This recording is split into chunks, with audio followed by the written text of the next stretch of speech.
класифицирањето не се однесува на квалитетот на медиумите, туку можноста за пристап до слободна информација, независна информација, која што не подлежи на никакво влијание од некои групации во одбрана на своите интереси против јавниот интерес, односно јавниот интерес треба да биде информиран на независен начин. Зошто Македонија се наоѓа толку ниско рангирана во светското рангирање на Репортери без граници? Како што видовме, има 6 показатели кои што укажуваат, ги мерат насилствата врз новинарите.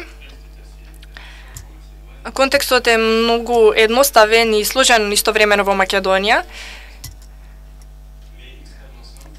Станува збор за едноставен контекст, затоа што можеме да го резимираме во еден збор, а тој збор е автоцензура.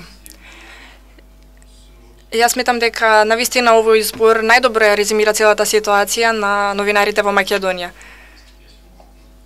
Особено за истражувачките новинари и она со кое што тие се соочуваат. Самото рангирање изразува две динамики. Значи, една тенденција која што ја нарекуваме тешка и структурна и која што е наследена од претходните години и изведбата или она што се случувало изминатата година.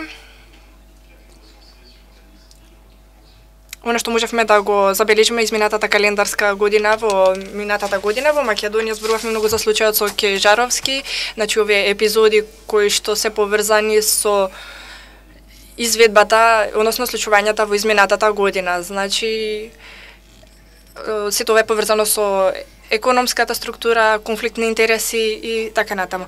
Зошто е рангирањето на Македонија толку лошо? Значи, ја споменав автоцензурата. Ова автоцензура достигна таков степен што новинарите навистина стануваат, односно, мораат да ги извршуваат својата професија во ограничување на слободата на изразување, во една клима или атмосфера која што станува се потешка, дури задушлива.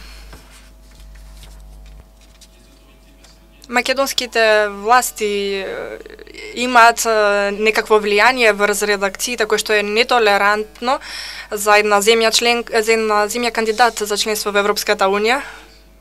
Значи, станува збор за еден интервенционизам кој што во последно време е многу изразен и навистина нас не многу жал поради тоа. Се чини дека редакциите не се во можност за сега да одговорат на овој интервенционизам. И прашањето кој што се наметнува е да одлучиме зошто е тоа така. Зошто еден ваков интервенционизам без отпор, зошто постои? Тоа е всушност поради врската помеѓу политичката структура и сопствениците на медиумите, значи поради економска концентрација, медиумска концентрација, но исто така и пред се работи за финансиски проблем, бидејќи зависноста на медиумите, особено на печатените медиуми кои што доживуваат криза без преседан поради падот на продажбата, се повеќе зависат од рекламирањата, особено од државното рекламирање и од рекламирањето од приватниот сектор. Јас сметам дека главниот проблем е државното рекламирање.